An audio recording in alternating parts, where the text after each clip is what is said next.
अच्छा, आपको लिक्विड के अंदर तो आपको नज़र आ रहा होता है कि हमारे पास ये पानी है और बीकर के अंदर पानी मौजूद है।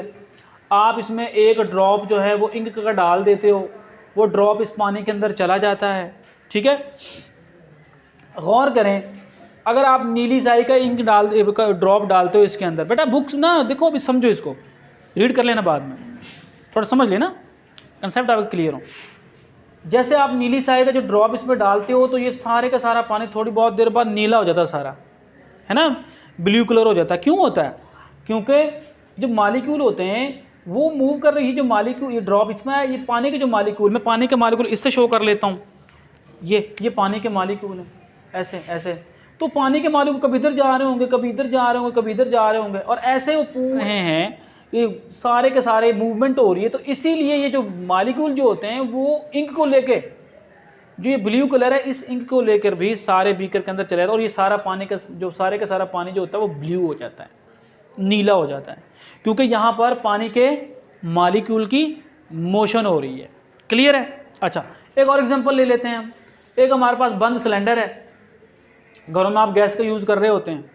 अब इसमें आपने गैस भरवा ली, है ना, अब गैस भरवा रहे, अब यहाँ पर जो पानी के जो गैस के मालिक्यूल होगा वो यहाँ भी होगा, ये मालिक्यूल यहाँ भी होंगे, हज़ारों लाखों मालिक्यूल होंगे इसमें, और यहाँ भी जा रहे होंगे, यहाँ भी जा रहे होंगे, यहाँ भी, ये मूवमेंट हो रही होगी। ठीक है, क्लियर है? तो आपको ये पता लग गया है कि लिक्विड के अंदर भी मालिक्यूल्स की मोशन हो रही है, ठीक है, और गैसेस के अंदर भी मालिक्यूल्स की मोशन हो रही है।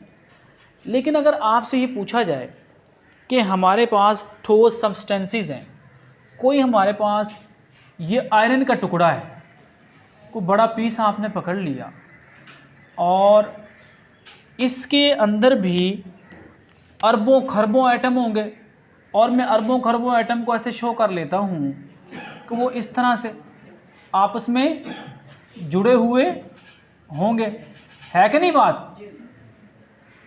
क्या यहाँ भी एटम्स की मोशन हो रही है? क्या यहाँ एटम्स की मोशन हो रही है? सर देखो ना, यहाँ पे लिक्विड फॉर्म में मालिक्यूल सारे मोशन में थे, गैसेस में भी सारे मालिक्यूल मोशन में थे, कभी इधर कभी इधर। क्या ये जो आयरन का टुकड़ा है, मैं कहता हूँ कि ये लोहे का हमारे पास टुकड़ा है, तो ये लोहे का पीस है हमारे पास, ठीक है, आयरन का पीस है, तो क्या इसमें भी ऐसी मोशन हो रही है? नहीं, इसके जो एटम हैं वो ऐसे मूवमेंट नहीं करते, इनके एटम्स के अंदर जो मूवमेंट होती है बहुत कम होती है, तो उस मूवमेंट को हम कहते हैं वाइब्रेशंस। क्या कहते हैं बेटा? वाइब्रेशन। यानी कि इनका एटम थोड़ा बहुत वाइब्रेट कर सकता है, ऊपर नीचे वाइब्रेट कर सकता है, किसी मेन पोजीशन से ऊपर नीचे, या लेफ़्ट राइट मूव कर सकता है। वो मोशन ऐसी होती है, नज़र नहीं आ रही होती, बिल्कुल ना होने के बराबर होती है। अब मैं इसमें से एक एटम को कंसिडर कर लेता हूँ ताकि आपको सारे एटम्स की मोशन का पता लग जाए। तो ये एटम जो यहाँ पे था, मैं इस एक एटम को पकड़ता हूँ, और वो एटम क्या करता है? वो एटम वाइब्रेट करता है। वो कभी इस पॉइंट पे जाएगा, यहाँ पे जाएगा, फिर वापस आएगा, और फिर वो इस पॉइंट पे आएगा। इसका मतलब ये हुआ कि वो कभी इस पॉइंट पे जा रहा है, वापस फिर मेन पोजीशन पे आ रहा है, फिर वो यहाँ आ रहा है, फिर वापस इस पे जाएगा और इस पे जाएगा, इतना कर। अब ये आप ये ना समझे कि सर ने कितनी बड़ी शक्ल बना दी, कितना वाइब्रेशन है, ये तो मोशन हो रही है। इतनी मोशन नहीं हो रही, मैंने सिर्फ समझाने के लिए, ताकि आपको डायग्राम में समझ आ जाए। ये तो बहुत ना होने के बराबर हो। एक एटम को मैंने पकड़ा है और बड़ी डायग्राम इसलिए बनाई ताकि आपको समझ आ जाए। क्लियर? तो ये एटम इतना कर सकता है, या ऐसे जा सकता है ऊपर नीचे, या ऐसे भी हो सकता है, शायद ये एटम ऐसे मूवमेंट हो जाए इसकी, या इधर आ जाए और या इधर, ये भी वाइब्रेटरी मोशन, ये वाइब्रेटरी मोशन है, ये वाइब्रेशन होगी। क्लियर? मैंने क्या कहा कि अपनी पोजीशन से लेफ़्ट राइट या ऊपर नीचे ये थोड़ा सा मूव कर सकता है, लेकिन ऐसा नहीं कि अपनी जगह को छोड़ देगा, जिस तरह से ये लिक्विड के अंदर और गैसेस के अंदर हुआ था। ऐसे नहीं होगा, ऐसे नहीं होगा। तो ये आम हालात के अंदर हुआ। क्लियर है? आप इसको क्या कर देते हो? हीट कर देते हो। अगर आप इसको हीट कर दें, अगर आप इसको हीट कर दें, इसको टेम्परेचर दे दें, इसका टेम्परेचर आप अगर इंक्रीज़ कर देते हैं, तो फिर क्या होगा? क्या इसकी काइनेटिक एनर्जी में इजाफा होगा कि नहीं होगा? एटमों की में होगा। काइनेटिक एनर्जी में इजाफा होने की वजह से क्या होगा? इसके वाइब्रेशंस भी ज़्यादा हो जाएंगे, ज़्यादा एम्पलीट्यूड के साथ वाइब्रेट करेगा। मिसाल के तौर पर पहले ये कर रहा था, इस एम्पलीट्यूड क्या होता है कि इस पोजीशन से लेकर जो ये पोजीशन, ये डिस्प्लेसमेंट है, ये इतना था। क्लियर है? अब ये जो फासला होता है इसको एम्पलीट्यूड कहते हैं। मैं इसको नाम दे समझाने के लिए कह रहा हूँ भाई, ये ए है, ये ओ है, ये बी है, यानी कि ओ से लेकर जो फासला था ए तक, वो क्या है? ये एम्पलीट्यूड है। ये क्या है बेटा? एम्पलीट्यूड है। तो इसका जो एम्पलीट्यूड था वो कम था, लेकिन जैसे ही आप इसको हीट करते हो, गर्म करते हो इस सारे टुकड़े को, तो सारे के सारे जो एटम्स होते हैं उनकी काइनेटिक एनर्जी में इजाफा हो जाता है। जैसे काइनेटिक एनर्जी में इजाफा होता है तो एटम जो होगा वो ज़्यादा एम्पलीट्यूड के साथ वाइब्रेट करना शुरू कर देता है। एक नहीं, उसके अंदर अरबों खरबों एटम जो होंगे वो सारे के सारे ही उसी तरतीब के साथ मूव करना शुरू कर देते हैं। मिसाल के तौर पर अगर आपने हीट दे दी इसको तो उसका एम्पलीट्यूड बढ़ जाएगा, एटम वही है, तो मैं कह देता हूँ उसका एम्पलीट्यूड ये हो गया, ऐसे ऐसे। क्लियर? बी पे, और ये ओ पॉइंट है, ये ओ पॉइंट है, ओ ये एटम है, ये रेड कलर क्या भाई? एटम। अब ओ से लेकर ए तक जो डिस्टेंस देखो यहाँ पे कम था, तो हम कहेंगे एम्पलीट्यूड क्या है? स्मॉल है। ऐसे ही है ना? और यहाँ पे क्या हो रहा? ओ से लेकर ए तक एम्पलीट्यूड क्या हो गया? ज़्यादा हो गया।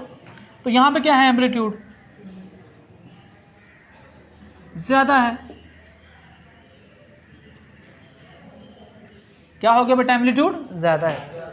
तो अब आप ये कह सकते हैं कि जब भी किसी भी ठोस सॉलिड को आप हीट देते हो, उसका टेम्परेचर बढ़ाते हो, तो एटम्स ज़्यादा एम्पलीट्यूड के साथ वाइब्रेट करना शुरू कर देते हैं, ज़्यादा एम्पलीट्यूड के साथ वाइब्रेट करना शुरू कर देते हैं।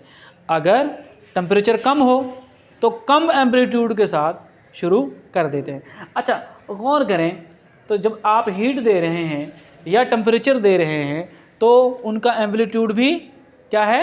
ज़्यादा है। जब आप हीट नहीं दे रहे होते तो उनका एम्पलीट्यूड क्या होता है? कम होता है। जैसे आपने हीट दी तो फिर नई शक्ल ये बनी है। अच्छा, इसमें अगर लाखों एटम होंगे, 1 अरब एटम होंगे, अरबों एटम होंगे, तो वो सारे के सारे जो एटम होंगे वो इस एम्पलीट्यूड के साथ मूव कर रहे होंगे। तो फिर जब सारे के सारे ज़्यादा एम्पलीट्यूड के साथ मूव करेंगे तो सारे के सारे एटम्स में एक डिस्टर्बेंस क्या होगी? ज़्यादा पैदा हो जाएगी, और जिसकी वजह से उसका जो साइज़ है वो नहीं रहेगा। जी सर। अब बेटा जी, तो अब ये एम्पलीट्यूड सबका ही ज़्यादा होगा, है ना? ये देखो, लेकिन ये जगह कम है इसकी, पीस उतना ही है, एम्पलीट्यूड ज़्यादा हो जाएगा। तो फिर एटम एक दूसरे को पुश करेंगे। जब एटम एक दूसरे को पुश करेंगे, धकेलेंगे एक दूसरे को, तो जो वो साइज़ होगा सॉलिड का वो क्या कर जाएगा? बढ़ जाएगा। इसे थर्मल एक्सपेंशन कहते हैं, हरारती फैलाव कहते हैं। हरारत दी है तो फैलाव हुआ ना, हरारत दी है तो फैलाव हुआ ना। तो फिर कैसे फैलाव हुआ? जब आप हरारत देते हो, टेम्परेचर बढ़ाते हो, तो उसका एम्पलीट्यूड क्या हो जाता है? ज़्यादा हो जाता है। सारे एटम्स का एम्पलीट्यूड ज़्यादा होने की वजह से उसमें जो एक दूसरे को धकेलना होता है, जो डिस्टर्बेंस होती है वो ज़्यादा हो जाती है, जिसकी वजह से उसमें फैलाव भी ज़्यादा हो जाता है। तो मैं कह देता हूँ कि उसका जो साइज़ होगा अब वो नहीं रहेगा, बल्कि उसका साइज़ थोड़ा सा ज़्यादा हो जाएगा। क्लियर है? ये क्या है? ये जो हमारे पास क्या है? थर्मल एक्सपेंशन कहते हैं इसको। थर्मल हरारती, एक्सपेंशन फैलाव, हरारत के ज़रिए फैलाव हुआ है, यानी कि उस बॉडी का साइज़ क्या हो गया बेटा? ज़्यादा हो गया है। क्या हो गया है? ज़्यादा हो गया, पहले से ज़्यादा हो गया। तो इससे हमने नतीजा अखज़ कर लिया फिर कि चीज़ें